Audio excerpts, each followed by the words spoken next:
ես պետք է չծնվեի, ասենց ասած։ Ու սխալը երևի դրանում էր, որ չցանկալի երեխա եմ եղել, դրա համար էլ ես մնացել եմ, մնացածը իր մոտ են։ Չես կարա դու իմ պապան լինես, իմ պապան մահացած է։ Ինձ առավոտյան գնացի աշխատանքի, ու այլևս չվերադարձա։ Տենց ամեն օր վեճեր, կռիվ։ Եղեցյան ընթացքում էլ է բռնություններ եղել, հարվածել 3 ամսական երեխային։ Շատ պատահական բացահայտվեց, որ ինքը ամուսնացած է ու ընտանիք ունի։ Բայց այս ամենի մեկտեղ ես իրենց բարի բախտ եմ մոտ։ Թող երջանիկ լինեն։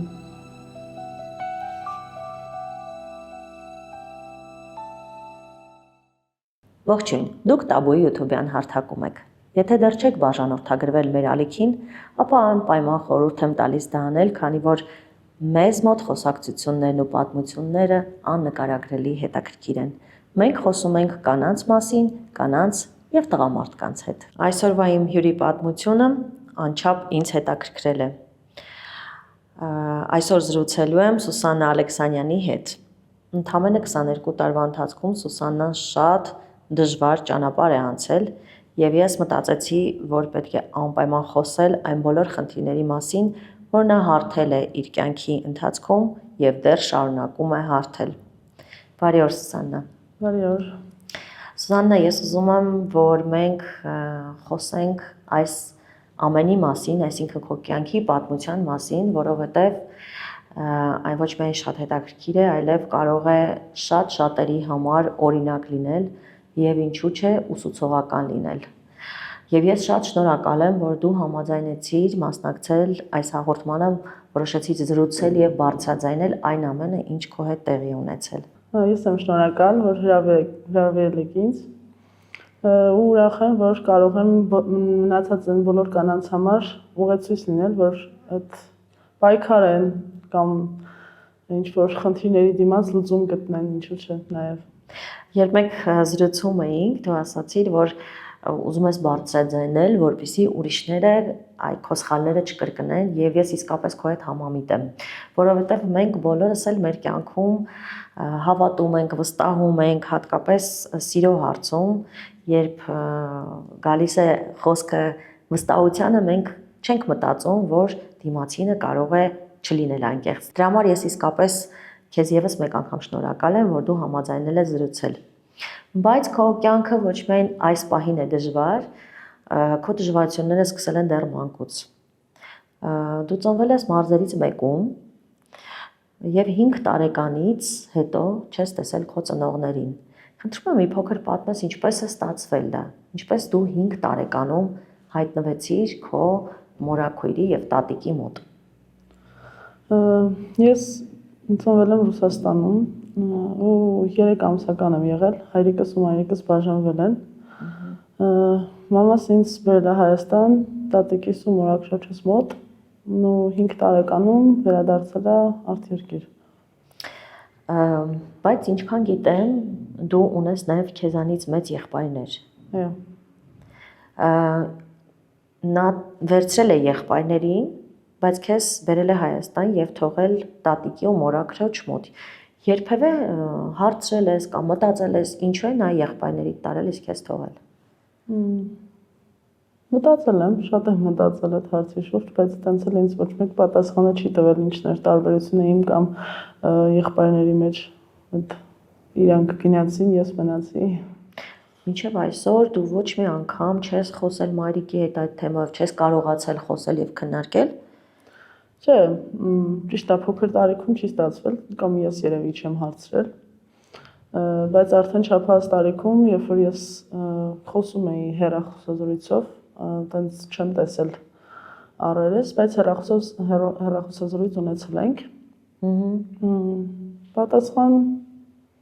ստացել եմ, որ ես պետք է չծնվեի, ասենց ասած։ Ու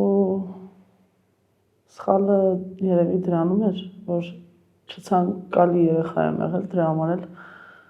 ես մնացել եմ, մնացածը իր մոտ են։ Դեռևս մեր նախնական զրույցից ես երկար մտածել եմ այս մասին, թե ինչը կարող է ստիպել մորը երեխային նման վերաբերմունք ցույց տալ, բայց իսկապես ես նույնպես չեմ կարողացել գտնել պատասխանը։ Այ հիմա այսքան տարի անց, երբ դու մտածում ես, երբ ինչ-որ իրադարձություններ են եղել, դու այդ հարցի պատասխանը կրկին չես կարողանում գտնել։ Գիտեք, ես հիմա այդ հարցին նայում եմ ոչ թե որպես աղջիկ, որ կորցրել է մամային, այլ որպես նայում եմ մայր։ Ես երկու աղջիկ երեխայի մայրիկ եմ ու ինձ համար ոչինչ չի կարա դեր խաղա նրանում, որ ես իմ երեխային ասեմ նման արտահայտություն, որ դու ցանկալի երեխա չէիր կամ պետք է չծնվեիր։ Ինչքան էլ դժվարության միջով անցնեմ, իրենք իմ աղջիկներն են ու միշտ իմ կողքին պետք է լինեն, ես էլ իրենց։ Այ հենց դրա մասին եմ ասում, որովհետև ես նույնպես ունեմ երկու երեխա եւ չեմ կարողանում գտնել աշխարհում մի բան, որը կարող է ինձ ստիպել երեխաներիցս հրաժարվել կամ թողնել մեկ այլ մարդու խնամքին։ Ինչևէ դա տեղի ունեցավ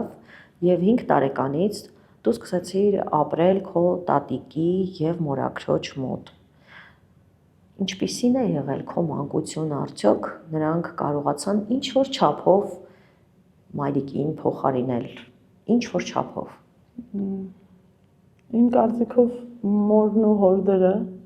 այս կյանքում ոչ մեկ չի կարա փոխարինի, ամեն մեկը յուրովի է իր դերում։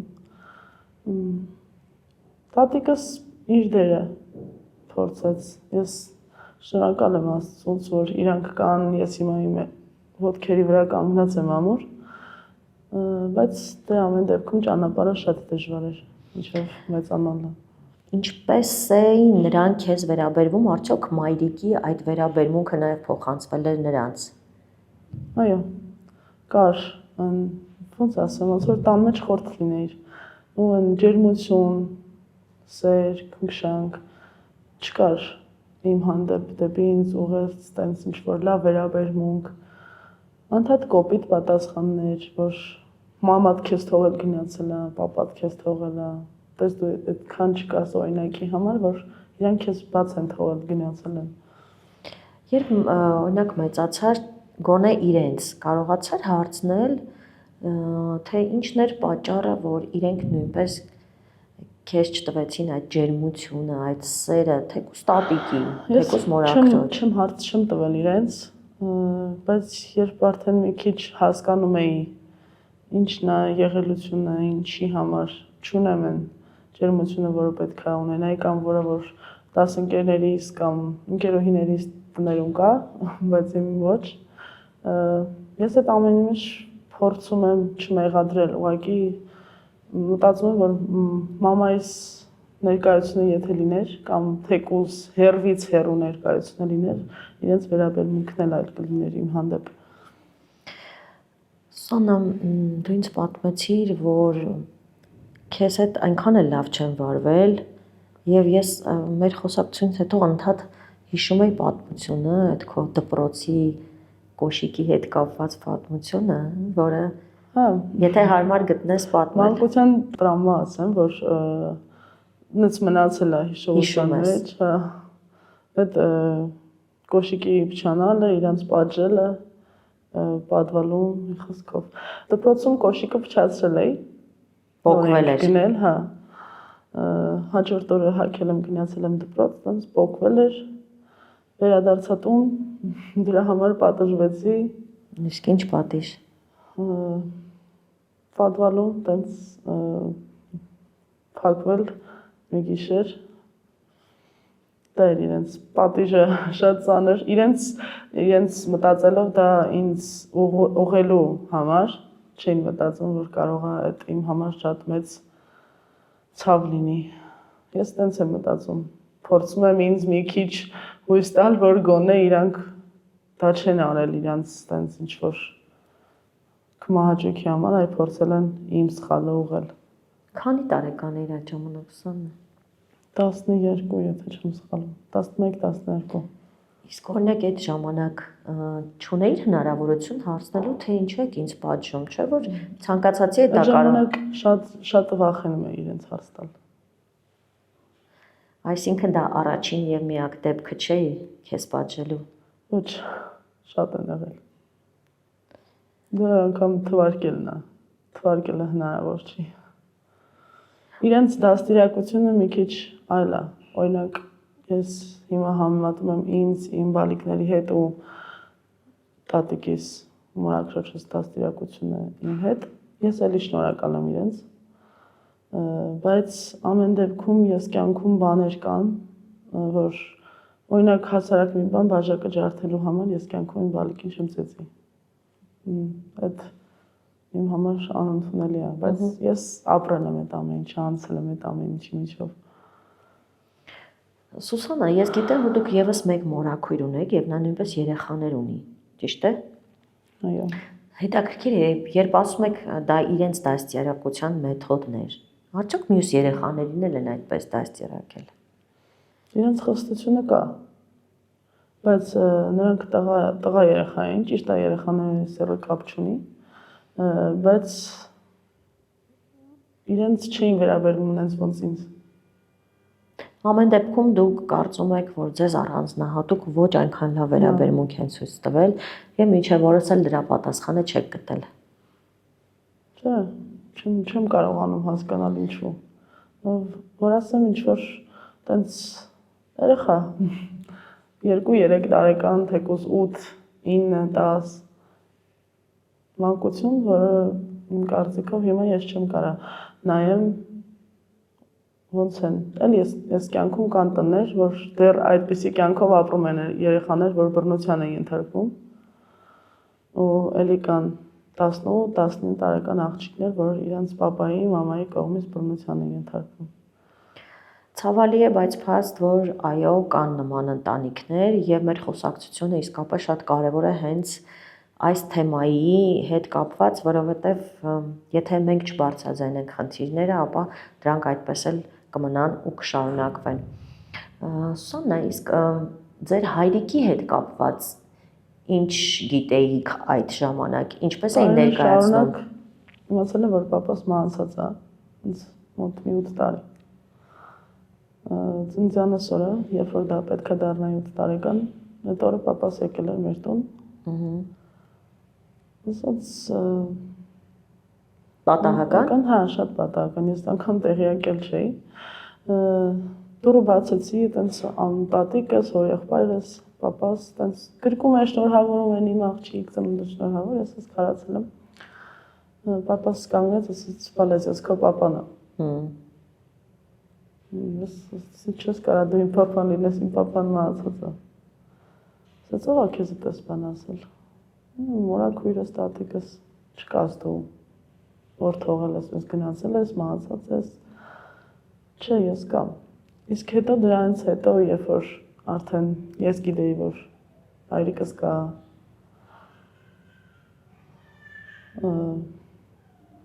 իրանք ինձ ասացին, որ իրանց բաժանման պատճառը եղել է դավաճանությունը։ Այսինքն ով է ում դավաճանել։ Պապաս, մամայիս։ Ներկայացրել էին, որ ձեր հայրիկը դավաճանել է Դրա մայրիկին։ պատճառով են ասել, որ պապաս մահացած չկա մեր կյանքում։ Սուսաննա, իսկ ինչու էր եկել ձեր հայրիկը։ Այդ օրը առաջարկեց, որ ինձ տանի իր հետ։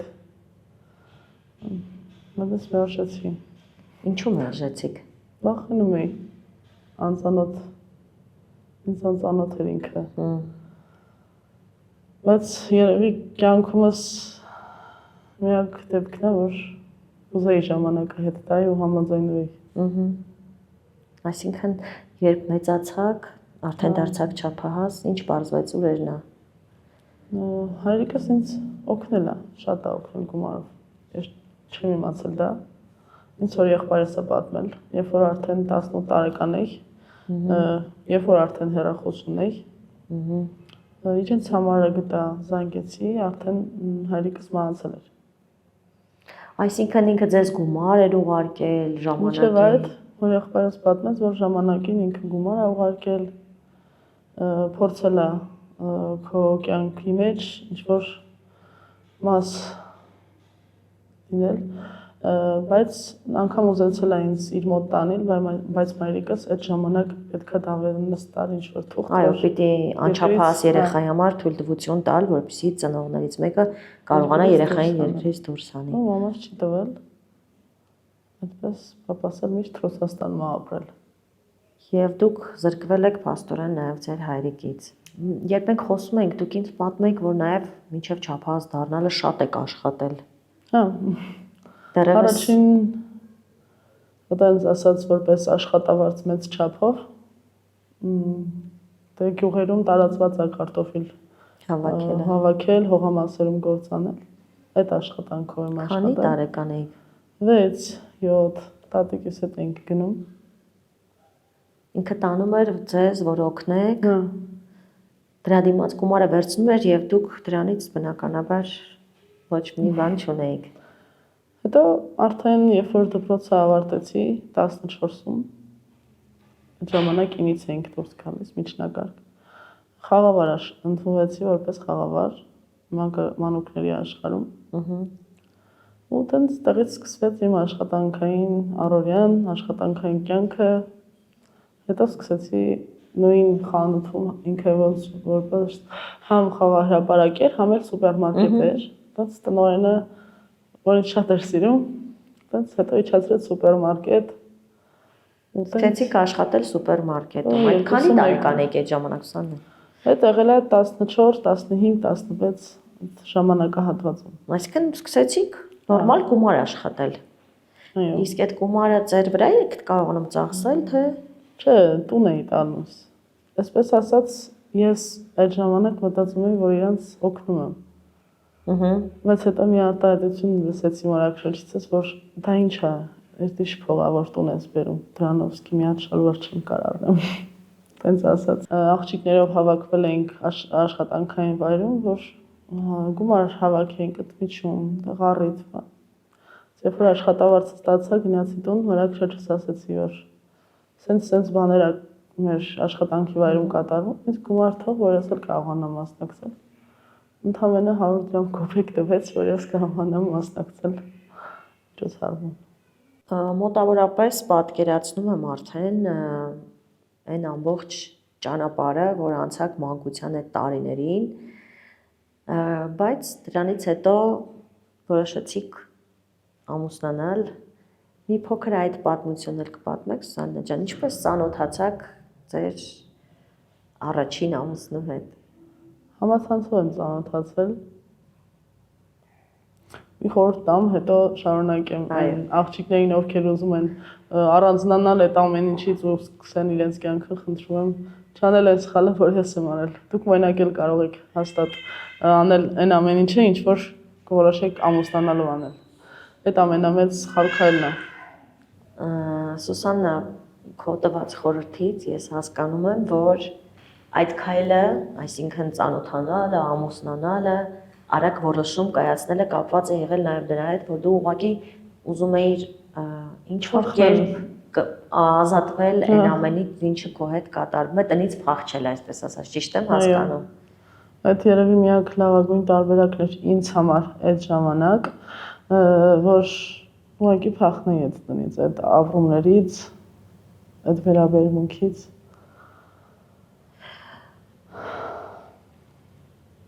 Ինչպես ծանոթացար քո ապագա ամուսնու հետ, ասացիր համացանցով, ինչքան շփվեցիք իրար հետ, մի փոքր պատմի։ 3 ամիս ենք շփվել։ 3? Հա։ Ինձ թվում էր ինքն է, всё, իրանից լավը չկա այս աշխարհում, դե որովհետև երևի միակ մարդն էր, ով ինձ սենց ասած քաղցր բառեր էր ասում, լավն ես, շատ սիրուն ես։ Ու տենց 3 ամիս ենք շփվել ու որոշեցինք Ալշտինքը առաջարկեց, որ գա մեր տուն, ինձ որ կարգն է մեծերի ձեռքդ խնդրել, բայց ես ասացի չէ։ Ինչու՞։ Վստահ էի, որ մերժելու էին ու անիմաստ էր իր գալը։ Ինչու էր վստահ։ Եղել է դեպք, որ խոսակցություն գնացել է, նրանք ասել են չէ։ Այսինքն, երբ ուզել են գալ, ձեր տուն ձեռքդ խնդրել, ասել են, որ ոչ։ Ինչու։ Այդ հարցի պատասխանն էլ չեմ տվել, չեմ հարցրել ինչու։ Բայց որոշեցի, որ ավելի ճիշտ կլինի առանց իրենց տեղյակ լինելու ուղղակի փախնել։ Ինձ առավոտյան գնացի աշխատանքի ու այլևս չվերադարձա։ Ես իհարկե հասկանում եմ ինչու ես դու այդ քայլը արել, այ դու էլ քիչ առաջ ասացիր, որ միակ մարդն էր, որ երբևէ քեզ լավ խոսքեր է ասել։ Բայց օրինակ չես մտածել այս ժամանակ, որ ինչ որ բան իմանաս, ճշտես, թե արդեն դրա մասին բացարձակ մտածելու ժամանակ էլ չկար։ Չգիտեմ, չեմ մտածել այդ մասին։ Օրինակ, եթե հիմիկվա մտածելակերպս առաջվան լիներ, կարող եմ այդ քայլը չանել։ Հիմա ճիշտ է, շատ գոհ եմ իմ երկու աղջիկների համար էլ։ Բայց եթե ժամանակը հետ տայի, ես ուսում կստանայի, մասնագիտություն ձեռք կբերեի, կկայանայի ավելի շատ, նոր կմտածեի ընտանիք կազմելու, երեխա ունենալու մասին։ Իդեպ մեր հետևորդներին ուզում եմ ասել, որ եթե մեր զրույցի ընթացքում լսեն երեխայի ձայն, չզարմանան, որովհետև սիրելի հետևորդներ, Սուսաննան այժմ 2 երեխաների հետ միայնակ է եւ մեր փոքրիկը, որը 6 ամսական է, գտնվում է մեր տաղավարում, այնպես որ չզարմանաք, Սուսաննա, եթե ուզում ես մի փոքր երեխային հանգստացու, հետո կշարունակենք մեր զրույցը։ Արի Սուսաննա ջան, երեխու հետ արի, եթե չի ստացվում, իր հետ կնկարվենք, ոչ ինքն էլ կնկարվի։ Մամային իր ուզում փոքր։ Դե որպեսզի ավելի հանգիստ շարունակենք մեր զրույցը, ավելավա փոքրիկը, բալիկը լուսեն, չէ՞։ Այո։ Լուսեն մեր հետ լինի։ Մենք խոսում ենք այն մասին, որ բոլոր դժվարությունները դու մոռանում ես, քանի որ կան քո 2 բալիկները։ Բայց արի շարունակենք խոսակցությունը, դու այդ ժամանակ ես իհարկե հասկանում եմ, երբ որ մարդը գտնվում է վատ իրավիճակում եւ նրա կյանքում հայտնվում է ինչ որ մեկը, որ այդ պահին իրան ուղակի ուժ է տալիս ինչ որ չափով, արդեն սկսում ես վստահել։ Եթե չունես կյանքի այն փորձը, որը հիմա ունես, իհարկե։ Հարցեր չեմ տվել առհասարակ, ոնց, ինչ, երբ, ինչով ես զբաղվում։ Պրոստը всё, ինքն է ինձ լավ բառեր ասում, ինքն է իմ մասին շատ մտածում ու վերջ։ Փրկության օղակ էր։ Քանի տարեկան էիք այդ ժամանակ։ 18։ Նոր լրացան 18։ 18-ը լրացան եւ որոշեցիր ամուսնանալ, գնացիր, ինչպես դու ես ասում, մի օր աշխատանքի եւ այլևս չվերադարձար։ Որտեղ հայտնվեցիր եւ ինչ տեղի ունեցավ հետո։ Հայտնվեցի ամուսնուս տանը։ Ունդեղ ավելի, երբ որ չես իմանում մարդիկ ովքեր են, ու այդ պահին ես ամեն ինչ իմանում, մի պահ ուզում ես կանգ առնես, հասկանաս, արդյոք պետք էր որ գայի։ Կոպիտ ասած եմ, որ ովքերով էին ապրում այդ տանը։ Տատիկը, հայրիկը, 2 եղբայրները։ 2 եղբայրները, այսինքն ամուսնացած չէին։ Չէ, 2-ը չէ, մեկը ամուսնացած էր, առանձին էին ապրում։ Եվ ինչ տեղի ունեցավ։ Նույն պատմությունը, ինչ մանկության ժամանակ։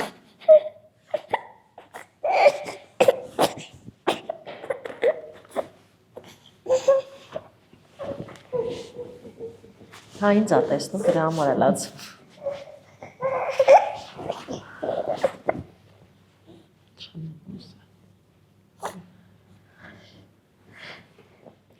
Մենք մի փոքր դժվար կնկարենք, բայց պիտի նկարենք մեր զրույցը անպայման։ Քանի որ երեխային էլ քննացրեցինք այսօր, շարունակենք մեր զրույցը, Սուսաննա ջան,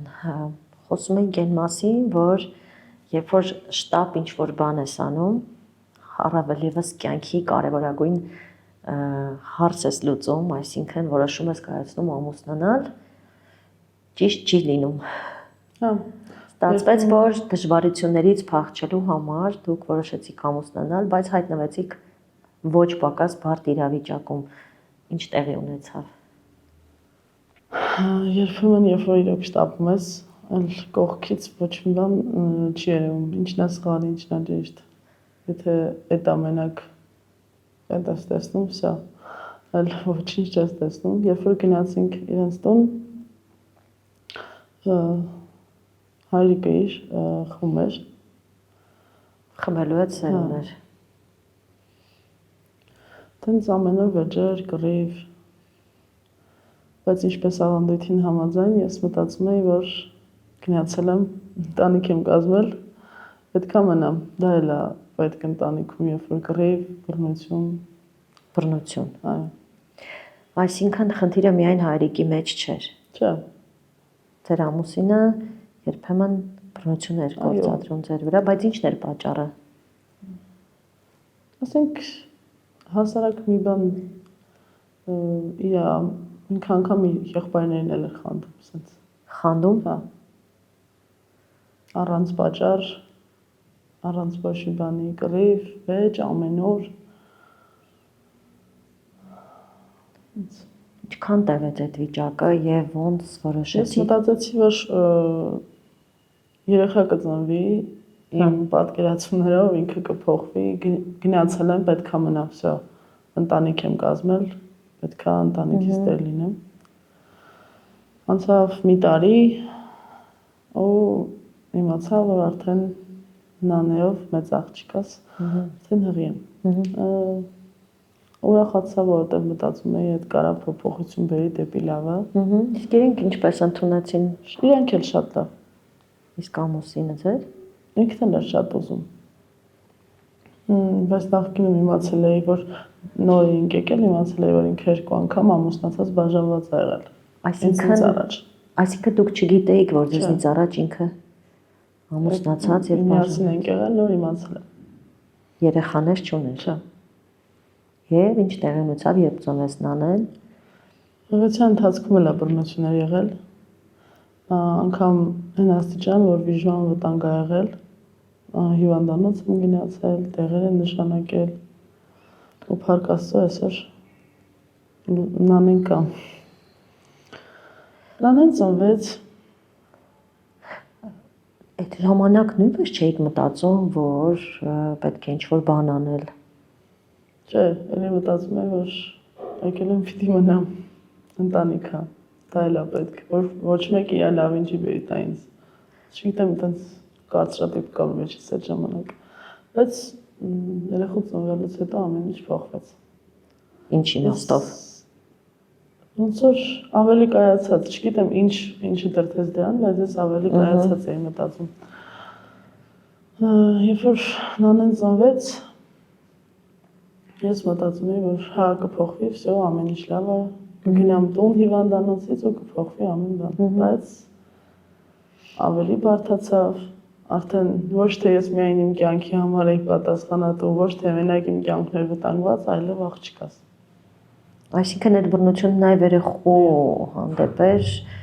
վտանգը կար նաև։ Հրել, հարվածել 3 ամսական երեխային։ Ես այդ բանին որոշեցի, որ դա միակ ճիշտ լուծումն է, որ իմ երեխան չմեծանա այն մթնոլորտում, որում ես եմ մեծացել։ Այդ ժամանակ մտածում էի, որ երեխայիս ձեռքիցս կվերցնեն։ Կռիվ եղավ շատ լուրջ, անգամ այն աստիճան, որ դանակով փորձեց հարվածել, բայց իր հայրը փրկեց այդ ժամանակ, ճիշտ է, հարվածը հասել է, բայց այն աստիճանի չի, որ կյանքի վնաս լինի։ Ձեզ։ Հա։ Հետո այդ օրը համացանցով ընտանեկան փաստաբանի գտա ու զանգեցի, խորհրդակցեցի, հասկացա, որ արդյոք կարա իմ ձեռքից երեխային վերցնի, երբ որ ես դուրս գամ այդ տնից։ Ու ինձ ասաց, որ ոչ մեկ իրավունք չունի ձեր երեխային ձեզնից վերցնել։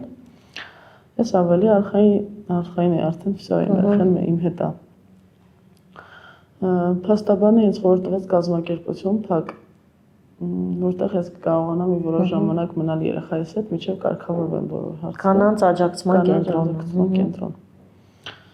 Զանգեցի, համարը փոխանցեց, ես զանգեցի, պայմանավորվեցինք ու նոյեմբերի 28-ի գիշերը փախել եմ բալիկիս հետ։ Կարողացաք այնպես անել, որ չիմանա։ Սկզբում երեկոյան 27-ի երեկոյան ուզեցել եմ դուրս գամ, չեն թողել։ Կսպանեմ, քեզ էլ, երախունել, դու առանց ինձ ոչ մեկ ես, դու ոչ մի բան չես կարող անես, դու շատ փոքր ես, որ ես տնից գնաս առհասարակ ու այդպես լիքը բառեր։ Տենց ես էլ որոշեցի մի փոքր խորամանկություն անել, ասացի, որ չեմ գնաս, լավ։ Ես անգամ էլ եմ ներում։ Երբ որ բոլորը քնած են, ես առավոտյան փախա։ Գնացի կազմակերպություն, 2 ամիս մնացել եմ, որ ամեն ինչով ապահոված եմ եղել, թե ես, թե իմ բալիկը։ Հետո գնացել եմ Lighthouse, էլի կանանց աջակցության կենտրոն։ Այո։ Այնտեղ մնացել եմ արդեն աղջիկս, երբ որ գնացել եմ այնտեղ, արդեն աղջիկս 5 ամսական էր։ Հետո մեծացավ, արդեն քայլում էր 9, 8 Մի քանի ամիս մնացիք աջակցման կենտրոնում։ 5-6 ամիս մնացել եմ։ Իսկ ես ուրս եկավ։ Ինչպես գտան ձեզ, չէ՞ որ այդ դեպքում գաղտնի է Չէ, լինում։ արդեն Lighthouse-ում բաց էր ինքը։ Հա։ Ին կարող էին գալ, գնալ, տեղը իմանալ։ Այդ ժամանակ սկեսուրս եկավ, բա փոխվել է, աշխատում է, հետ արի։ Ես էլ մտածեցի, որ իմ երեխան այն բացակայությունը, որ ես եմ զգացել իմ կյանքում, ինքը չզգա։ Այսինքն, որ բացակայությունը, որ ես ինչքան էլ լավ մամա լինեմ, ես կյանքում որ դերը չեմ զբաղեցել։ Բնական է։ Ես մամա եմ, իմ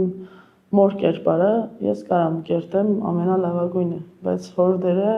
ես չեմ կարա լրացնեմ, որ բացակայությունը չեմ կարա։ Որոշեցի հետ գնամ։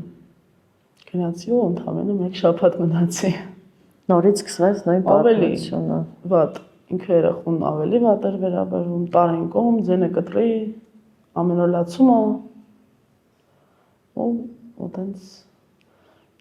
բռնությունների սկսվեց։ Հա։ Բայց ես անգամ ավելի վճռական էի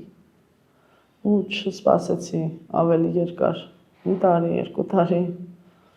որոշեցի, որ վերջ, սա վերջնականն էր, դու քո ճանապարհով ես իմ։ Ընդամենը 1 շաբաթում։ Այո, բայց այս անգամ ավելի դժվար էր իմ դուրս գալը։ Այդ է ուզում հարցնեի, ոնց կարողացաք դուրս գալ, երբ որ արդեն ընդամենը մի շաբաթ էր անցել։ Փորձեցի բալիկիս հետ դուրս գամ տանից, ինքը հետևիցս եկավ, գնացի եղբորտուն, այնտեղ էլի վեճ, կռիվ, խփել, բռնություն գործադրեց, որ երախոս տանես, ձեր ուսին եք սպանեմ, սպառնալիքներ այդպես լիքը։ Ես թաղայինի զանգեցի ոստիկանություն։ Մինչև այդ ընդհանրապես չեմ բողոքել։ Ու ես ճիշտ չէի համարում դա, իմ համար չգիտեմ։ Հիմա էլ եք այդպես մտածում։ Այդ ժամանակ պրոստը միակ լուծումն էր, որ ես կկարանայի այդ տնից դուրս գայի։ Թե չէ, դա չէ, այդ ժամանակ էլ չէի անի։ Բայց թաղային եկավ, մեզ տնից դուրս հանեց։ Հետո վերադարձա իրերիս հետևից, էլի ոստիկանության աշխատակցի հետ։ Այ երբ որ առերեսում տեղի ունեցավ, դա երբ որ ոստիկանություն էինք կանչել, ինձնից դիմում վերցրեցին։ Բնականաբար արդեն հաղորդում են տալիս բռնության մասին։ Առերեսում արեցին ու քննիչը ինձ հարցրեց. Ինչի համար ես տենց արել, բա ամուսնացած ես, երեխա ունես, ինչ եմ արել։ Բա ամուսնուդ դիմումը չես կարդացել, ասացի ոչ։ Ամուսնուդ դիմումի մեջ նշված էր, որ ինքը քեզ բռնացրել է սիրեկանիդ հետ։ Որ ես կյանքում իմ համար ամենա բարձր կետում այն փաստն է, որ կյանքում պետք է լինի մեկը։ Ու էլ ուրիշ կողակից ոչ մեկ չի կարա լինի։ Եթե ես ընտրեցի մեկին, իր հետ կպայքարեմ ցանկացած աստիճանի, ցանկացած պարագայում կգնամ մինչև վերջ։ Դա լինի այն ամենասոված ժամանակ էլ, դաժե կպայքարեմ։ Եթե իմ կողքին ունենամ այն փոխադարձ պայքարումը, որ ես եմ տալիս։ Այդ ժամանակ պտտվեցի, դեմքին նայեցի ու հարցրեցի, ասացի, դու այսքան ժամանակ ես տենց բան տեսել ես։ Չէ։ Դու տեսել ես, ես ինչ-որ մեկի հետ խոսեմ քո հետ միասին ապրելու ժամանակ։ Չէ։ Ասում եմ, ի՞նչն է դիմումիդ պատճառը, այդպես բան եղել է, չէ։ Քննիչ հարցրեց, բա ինչի համար ես այդպես դիմում հայց ներկայացրած։ Բա մի բան պիտի գրեի, թե ոչ։ Ու դա եղավ մեր վերջին հանդիպումը։ Ես քննիչին խնդրեցի, որ իմ դիմումը հետ վերցնի։ Որ ինքը գնա իր ճանապարհով, ես էլ իմ։ Ու տենց։ Ու այդ օրվանից եւ այդ անհետացավ։ Ինքը գնաց իր ճանապարհով, ես իմ։ Քննիչը այդ օրը քննիչին ասել էր, իբր ես երեխային իրենից գաղտնի եմ պահում ու չեմ թողնում, որ գա շփվի, տեսնի։ Այդ օրը երբ որ քննիչի մոտ էինք, ասի արի հենց հիմա գնանք երեխուդ տես։ Ինչ որ քո երեխուն պետք է, ինչ որ առնում են առհասարակ, գնիր, մենք գնանք դու քո բալիկին տես։ Հիմա չեմ կարա գամ։ Ասի դու հենց նոր քո երեխուն տենալու շանսը բաց թողես, իրել չի լինելու։ Ու այդպես էլ եղավ։ Դա Սանա այլևս երեխուն չի տեսել։ Ոչ։ Ինքը բալիկս արդեն 3 տարեկան է, ինքը մի անգամ իր աղջկան չի տեսել։ Ես չեմ ափսոսում։ Ես ունեմ հրաշալի բալիկ, ունեմ հրաշալի կյանք։ Գործնողը իրենք են։ Սուսաննա, ուր գնացիք, չէ՞ որ Հետ գնացի Lighthouse։ Էլի գնացիք Lighthouse եւ ինչքան այդտեղ մնացիք։ Բալիկս արդեն մեկը լրացավ, արդեն 1.5 էր, 2-ի սահմանում էր արդեն։ Այդպես դուրս եկանք, որ Վարշավա ապրենք, որ արդեն աշխատեմ, կյանք վերադառնամ ի վերջո, չէ որ անդադ կազմակերպությունում մնալով չի լինի։ Այնպես է կազմակերպությունից դուրս կազմակերպությունում եղած ժամանակ եմ աշխատել, տներ էի մաքրում, պատոհան, քին կար որ հենաշարժական խնդիր ուներ, իրան էի օգնում։ Տենց։ Այսինքն ամեն ինչ անում էիք, որ երեխային ապահովեք։ Բալիկի։ Որովհետև ես մտածում եմ, եթե ունեմ իրան, ուրեմն ունեմ իրան։ Ինքը մեղավոր չի, որ իր papan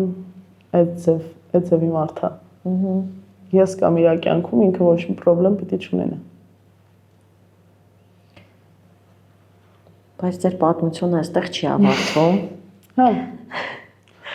Շարունակություն ունենում, չգիտես, ես որոշեցի, որ այլ ոչ մեկ պետքա չլինի, 2 տարի իմ կյանքում ոչ մեկ չի եղել։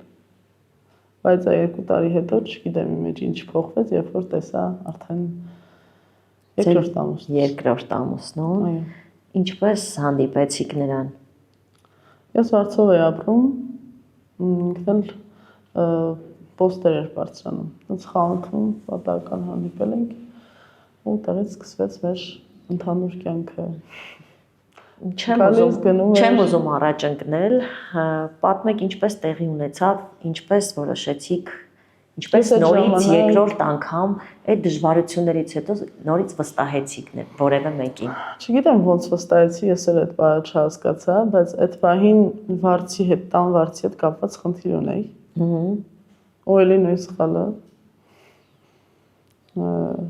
երկրորդ անգամ էլ կրկնեցի, որ շտապեցի, որ խնդիրը լուծվի իմ երեխային դուրս չմնա։ Ինքը առաջարկեց միասին ապրել։ Ես մի անգամից ընդունեցի, ու մենք սկսեցինք, 5 ամիս շփվել ենք։ 5 ամիս։ Հա։ Ու մենք սկսեցինք 5 ամիս հետո միասին ապրել։ Ներկայացավ ձեզ որպես այլանց, որ իրականում ինքը կար։ Այո։ Իհարկե դա հետո բարձեցիք։ Ինձ ներկայացել էր ուրիշ անձ, որ ինչը որ ինքը իրականում կա, դա չէ ներկայացրել։ Բայց ասել էր, որ ամուսնալուծված է։ Հա։ Ամուսնալուծված է, ունի 1 աղջիկ, ում հետ չի շփվում։ Տենց մեր ընդհանուր կյանքի ժամանակ ինքը անդադասում էր, որ բալիկ ա ուզում, ուզում է մի հատ էլ երեխա ունենա, տենց տվեցի ես այդ հնարավորությունը իրան։ Եվ ծնվեց ձեր երկրորդ աղջիկը։ Այո, Լուսեն։ Իդեպ միջև այդ ծնվելը ինքը էլի անհետացավ ամիսներով։ Այդ ժամանակ էլի վարձի հետ կապված խնդիր ունեի, էլի դուրսն էի մնում հղի ու նանեի հետ։ Դեռ Լուսեն չէր ծնվել։ Հենց այդ ժամանակ հայտնվեցիք բարի մամայում։ Այո։ Ես ուզում եմ ուղղակի շնորհակալություն հայտնել Մարինեին եւ բարի մամային, որովհետեւ այս կազմակերպությունը շատ կանանց է օգնել եւ շարունակում է օգնել եւ այդպես հայտնվեցիք բարի մամայում, ինչքան մնացիք այդտեղ Սուսաննա ջան։ Այսպեսի մի բան ասեմ, հետո շարունակեմ, ես շնորհակալ եմ Մարինեին, ու ողջ անձնակազմին, ոչ միայն Մարինեին, իրենց առանձնահատուկ վերաբերմունքի ու այն կատարած աշխատանքի համար, որը իրենք են անում։ Որտեվ մենակ մամաները չեն։ Մամաների խնդիրները չեն, իրենց հոգսը են։ Անգամ սահմանից դուրս եկած վալիկներին իրենք աջակցում են։ Այդ մեծ աշխատանք է, որը ոչ բոլորն են անում։ Իրոք իրենք արժանի են մեծ շնորհակալության։ Զանգեցի բարի մամա Մարինեին, պատմեցի եղելությունը, ինքը առանց վարանելու ասաց, որ ես չեմ թողնի այդ երախեն դրսում հայտնվի։ Տեղափոխվեցի բարի մամա, խիությունս անցավ բարի մամայում, ծննդաբերեցի բարի մամայում, ընկեր Մարինեի օգնությամբ գնացի հիվանդանոց, բալիկիս պահել են բարի մամայում, ողջ ազնագազմը, նանեին։ Այդ ծննդաբերության օրերին։ Հետո, երբ որ Լուսեն արդեն 2 ամսական էր, ծնվելուց հետո, ինքը եկավ, նորից հայտնվեց։ Արի գնանք, ես երեխուն տեր կլինեմ, փոխվեմ, կաշխատենք միասին, մեր երեխեքին տեր կլինենք։ Ես չեմ ուրանա, ինքը նանեին տարբերություն ընդհանրապես չի դրել։ Հենց առաջին իսկ օրվանից ես չեմ զգացել, որ իր աղջիկը չի։ Ամեն ինչով, ամեն մի բան է, որ ամենամաղրնուկը իմ աղջիկը ինչ վրանից ուզել է, ինքը մի վայրկյանում կատարել է այդ։ Այդ խորհրդությունը ես չեմ զգացել իրա ու իմ աղջկա մեջ։ Բայց եկավ եւ դուք նորից վստահելով, որ լավ, ընտանիքը թող վերականգնվի ու իմ երեխեքը լիարժեք ընտանիքում մեծանան։ Այդպես գնացինք 5 ամիս ապրել ենք Վարչով։ Բայց այդ 5 ամիս հետո բացահայտվեցին ինչ որ մի տարի ու կես խնամքով թաքնվել էր։ Թաքցրել էր։ Ով բացահայտեց եւ ինչ բացահայտվեց։ Շատ պատահական բացահայտվեց, որ ինքը ամուսնացած է ու ընտանիք ունի։ Որ ես ու իմ երեխեքը իր կյանքում պրոստը ավելորդ մարդիկ ենք։ Եվ ոչ միայն ամուսնացած է, այլ նաեւ եւս մեկ անգամ եղել է ամուսնացած, չէ՞։ Այո։ Ունի տղաներ, աղջիկ։ Եվ նույնիսկ անունը ձեզ ճիշտ չի ասել։ Կայացրել, այո։ Բայց այս ամենին մեկտեղ ես իրենց բարի բախտ եմ ուղղ։ Թող երջանիկ լինեն։ Հա, ես կյանքում ոչ մեկի հանդեպ չարությամբ չեմ լցվում։ Իմ ամենամեծ զենքը այն է, որ Աստված միշտ ասում է վերաբերվիր դիմացին այնպես, ինչպես կուզես, ես քո հետ վերաբերվում։ Ես այդ կանոնով շարժվում եմ առաջ։ Բոլորին վերաբերվում եմ այնպես, որ վերադառնային ու վերադառնում եմ։ Ես երկրորդ անգամ էլի վերադարձա բարի մամա։ Ու հիմա իմ երեխեքը ամուր տանիքի տակ են, ամուր ձեռքերում են, ու ես շնորհակալ եմ էլի Մարինեին, որ ես հիմա չեմ մտածում իմ երեխան ինչ կուտի, ինչ կհագնի, սոված կքնի, թե չէ։ Շոր կունենա հագնելու, թե չէ։ Ու նույնը ես։ Սուսաննա, այ հիմա երբ որ հետ եք նայում, ինչ եք կարծում երկրորդ անգամ ինչու տրվեց այս ամենը ձեզ, մտածում եք, որ ինչ-որ մի բան սխալ եք արել, գուցե դա եւս մեկ անգամ տրվեց, որ ավելի փորձ ձեռք բերեք, ինչ եք կարծում, ինչ եք մտածում։ Անսխալ մարդիկ չկան, իսկ սխալները տալիս են մարդուն հնարավորություն հետագան ուղղելու եւ ճիշտ ապրելու համար, իմ կարծիքով։ Այսինքն իմ համար պրոստը փորձ ձեռք բերել, կյանքին ճիշտ գույնով նայել, ոչ թե վարդագույն ակնոցներով, որը ես միջև հիմա վարդագույն ակնոցներով եմ նայում։ Դեռ նայում եք։ Դեռ նայում եմ։ Բայց ինչ խորհուրդ կտաք այն աղջիկներին, այն կանանց, ովքեր նման իրավիճակներում են։ Իրավիճակները տարբեր են, ամեն մեկինը յուրովի։ Ես խորհուրդ կտամ, որ կյանքում չտրվեք սադրանքներին ու այն ամեն ինչ որ լսում եք ձեր ամուսնու, ձեր ընտանիքի բոլոր անդամների կողմից, ուղղակի դուք ձեր ուժերին վստահեք ու ցանկացած կին, ցանկացած մայր, ցանկացած աղջիկ, անչափահաս, եթե որոշի, որ ինքը կարող է, ինքը կկարանա։ Վստահենք մեր ուժերին ընդհանրապես։ Չկասկածենք մեր ուժերին, որովհետև տղամարդիկ ոչ միայն բռնություն են ենթարկում ֆիզիկապես, այլ հոգեպես։ Որ դու չես կարող, դու ոչ մեկ ես, դու այդքան չկաս, որ առանձին զապրես, բայց ես այնքան կամ որ հիմա իմ երեխեքի հետ առանձին ապրում եմ։ Իմ օրինակը թող բոլորին կոպիտ ասած դաս լինի,